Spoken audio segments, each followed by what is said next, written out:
নমস্কাৰ, কোনকছিলো আজি থালিলৈ এয়া মই বনাব লৈছোঁ। আজি ভেদাইলতা এইখিনি মই মোৰ ওচৰৰে বাৰীত ঢেৰ লাগি আছিলে, মই তাৰ পৰা উঠাই আনিলোঁ। এয়া লগত আছে মেজেঙা পাত, এয়া মই ল'লোঁ এয়া মাছ, এইখিনি মাছ আৰু ইমান ধুনীয়া পেটু পালোঁ। এই পেটুখিনি মই দেখিয়ে বেঙেনাৰ লগত ভাজি দিওঁ।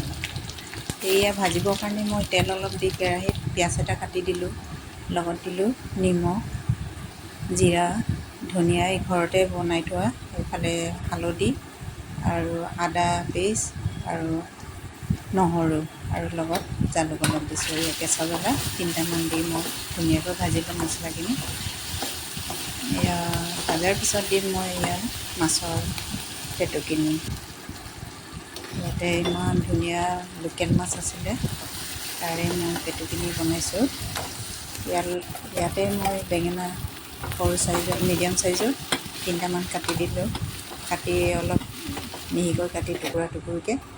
এইফালে মই জোলৰ কাৰণে এয়া ৰেডি কৰি আছোঁ ভেদাইলতাখিনি। ইয়াত দিছোঁ আদা নহৰু আৰু কেঁচা জ্বলা, মই মিক্সিত একেলগে দিছোঁ। এইফালে মোৰ পেটু ভাজা হৈয়ে গৈছে। ইয়াতে ওপৰত দিলোঁ মই মেজেঙা পাতখিনি অলপ সৰু সৰুকৈ কাটি। এইটো মছলাৰ নিচিনা চেণ্টটো আহে, একদম পূৰা ধুনীয়া চেণ্ট এটা আহে। আপুনি তাৰ বদলি মান ধনিয়া দিব পাৰে। এয়া মই ৰসখিনি ওলাই দিছোঁ, সেইখিনি ৰসৰ পৰা মই মাছৰ জোলটো বনাম।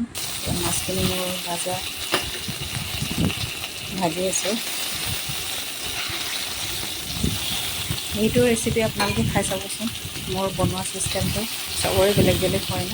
মোৰ এইটো কেনেকুৱা লাগিলে আপোনালোকে কমেণ্টত জনাব আৰু লাইক কৰিব, ফ'ল' কৰিব। সেয়া মই এইখিনি মাছখিনি হিলুটি কৰি ভাজি দিলোঁ। ইয়াতে মই ভেদাইলতাৰ জোলখিনি দিলোঁ। ইয়াত দিছোঁ নিমখ, হালধি, এয়া আদা নহৰুখিনি লগত পিচাই আছিলে। এয়া ইমান ধুনীয়া হৈছে নহয়, মানে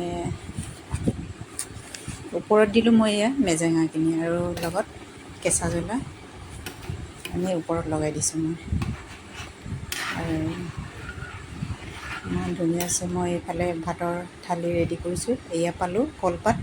আমাৰ আকৌ কলপাত এনেকৈ দিওঁ, তলৰ পিনে আমাৰ দিয়ে, মানে ওপৰত ধূলি চুলি লাগি থাকে বুলি আৰু মোৰ জনামতে। আগৰ ইয়াত মানে বিজ্ঞানীমতেতো কোৱা আছে যে এই আমাৰ পাউডাৰ নিচিনা এই ওপৰত লাগি থকা বগা বগা এইখিনি বোলে আমাৰ স্বাস্থ্যৰ কাৰণে উপকাৰী বুলি গম পোৱা গৈছে। এয়া মই লগত দিলোঁ এইফালে ভেদাইলতাৰ ৰস আৰু মাছ, আৰু এইফালে মাছৰ পেটু, লগত আছে আলু ভাজি আৰু লেচেৰা মাহ, এয়া বইল দালি, লগত নেমু 1 পিচ আৰু এইফালে চাটনি।